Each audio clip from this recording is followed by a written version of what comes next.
Alors, petite vidéo improvisée, il y avait la caméra qui était posée, donc j'en ai profité pour enregistrer quelque chose en réaction à l'actualité, c'est-à-dire le coronavirus.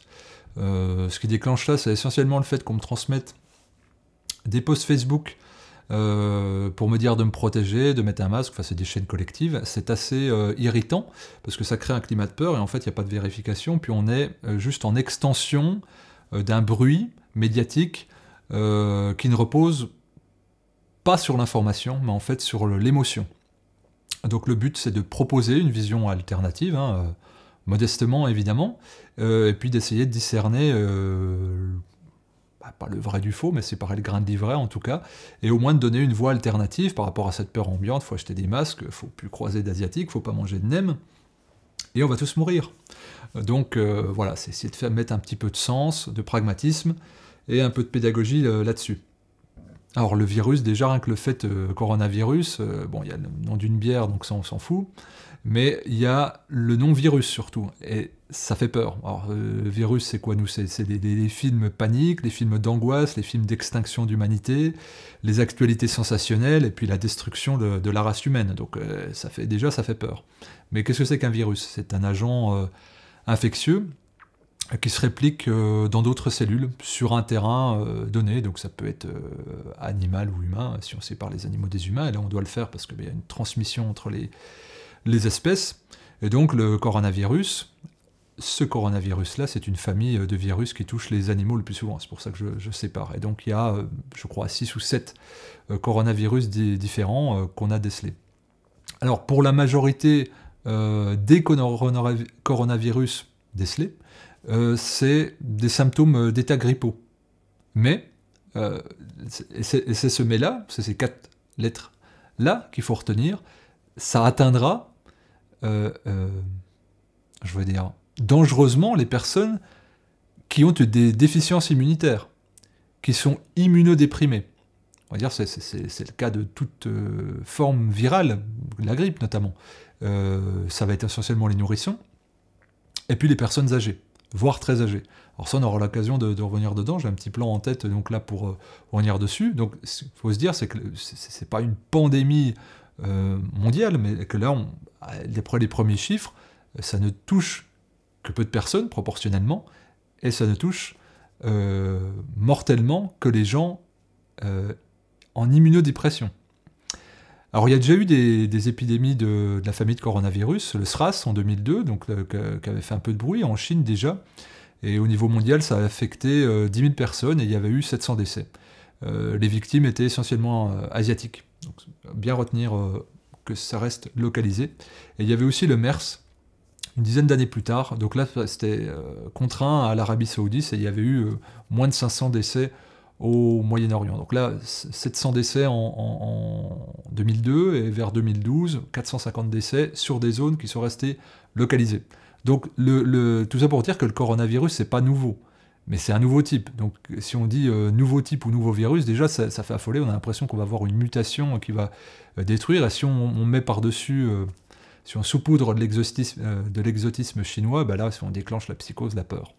Mais qui déclenche cette psychose et cette peur? Est-ce que c'est l'OMS? Est-ce que c'est les scientifiques? Non, ce sont les médias, le grand public, qui par un emballement, alors voulu ou non voulu, de générer de la peur. Bon, la peur fait vendre, la peur fait parler, la peur fait consommer, donc là c'est déraisonnable, quand bien même l'OMS dit que le risque est modéré.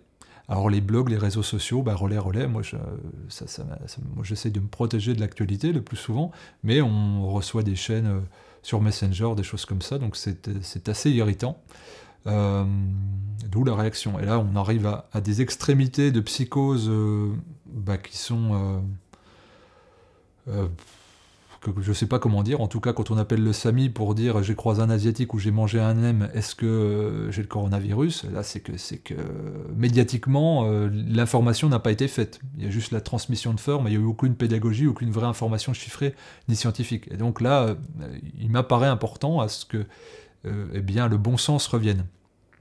Alors les scientifiques, eux, généralement qui sont dans le bon sens, qui sont dans la science et l'analyse, ils ne se montrent pas alarmistes plus que ça, et dans la majorité des personnes qui sont affectées, il n'y a même pas d'hospitalisation.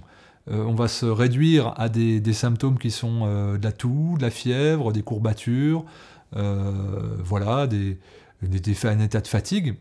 Mais si je décris ces symptômes-là, tout le monde va dire bah, c'est la grippe, qui est virale.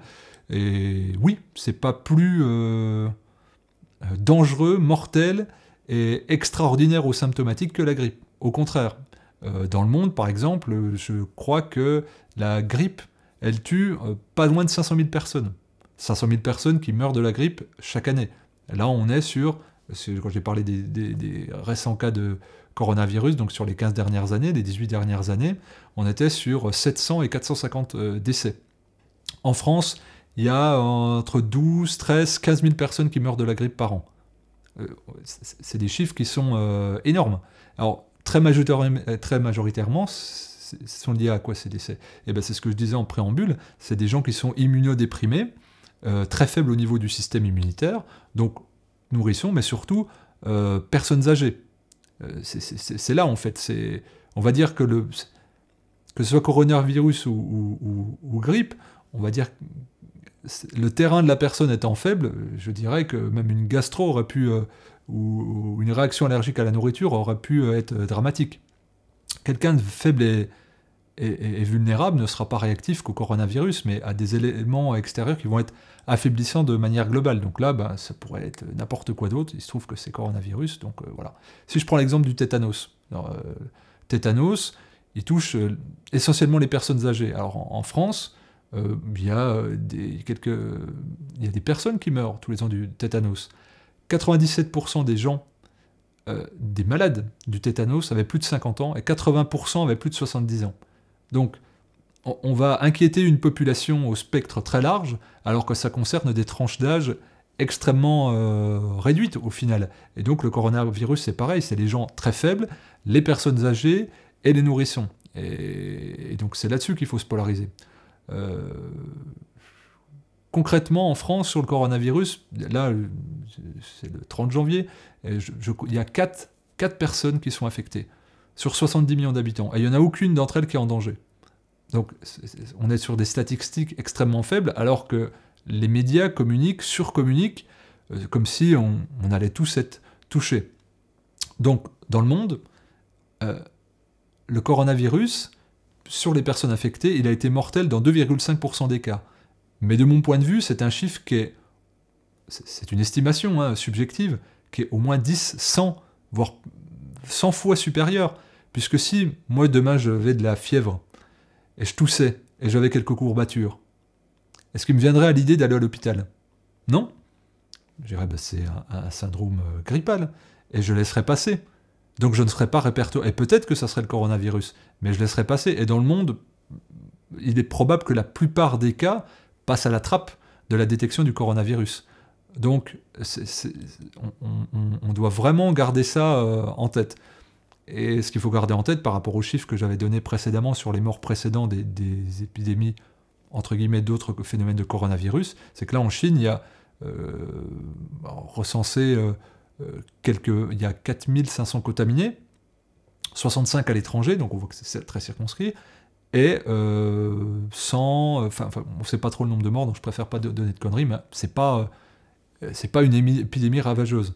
Donc le taux de mortalité pour le moment est beaucoup plus faible que le SRAS, sauf que la contagion est supérieure. Alors ça c'est l'université de Hong Kong qui disait ça. Ce qu'on pourrait dire aussi, comme vision alternative, là j'ai bien insisté sur le fait que ça restait sur la Chine, et que pour le MERS, c'était resté sur l'Arabie Saoudite, et que le premier coronavirus en Chine, c'était resté en Asie. Donc les maladies infectieuses, ce sont des maladies qui sont liées à des écosystèmes spécifiques. Donc elles restent conscrites à des zones géographiques très précises. Il y a peu de diffusion.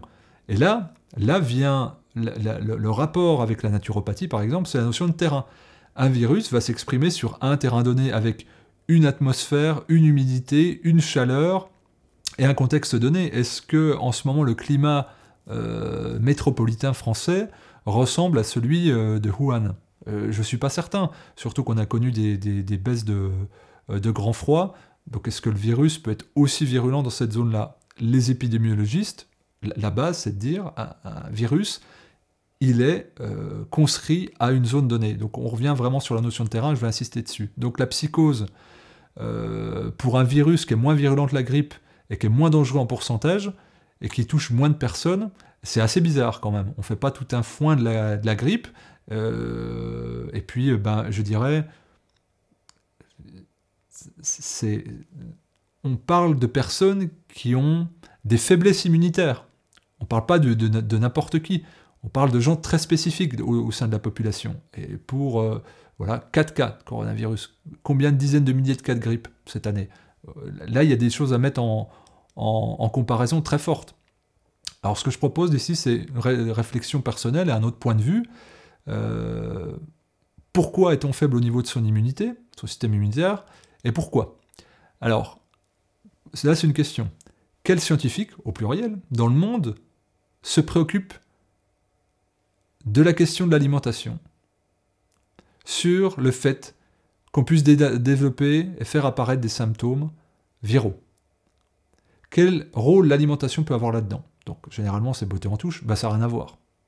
Et pourquoi ça n'a rien à voir? Puisqu'on peut faire un raisonnement, un constat simple, un organisme fonctionne de manière normale en fonction d'une nourriture adaptée à ses données génétiques. Ça, personne ne peut le nier au niveau scientifique. Donc, par exemple, les enzymes vont être déterminées par le génome. Idem pour les caractéristiques du système immunitaire. Donc on a bien vu que ce sont les chiffres, ce sont les faibles immunitaires qui sont touchés par les virus au sens large. Donc qu'est-ce qui influe sur l'expression du système immunitaire? C'est l'alimentation. Donc si l'alimentation ne respecte pas les conditions auxquelles le génome a pu s'adapter au cours des millénaires, forcément il va y avoir des dysfonctionnements larges et qui vont apparaître. C'est évident, puisqu'on ne peut pas exprimer nos caractéristiques génétiques et développer notre système immunitaire correctement.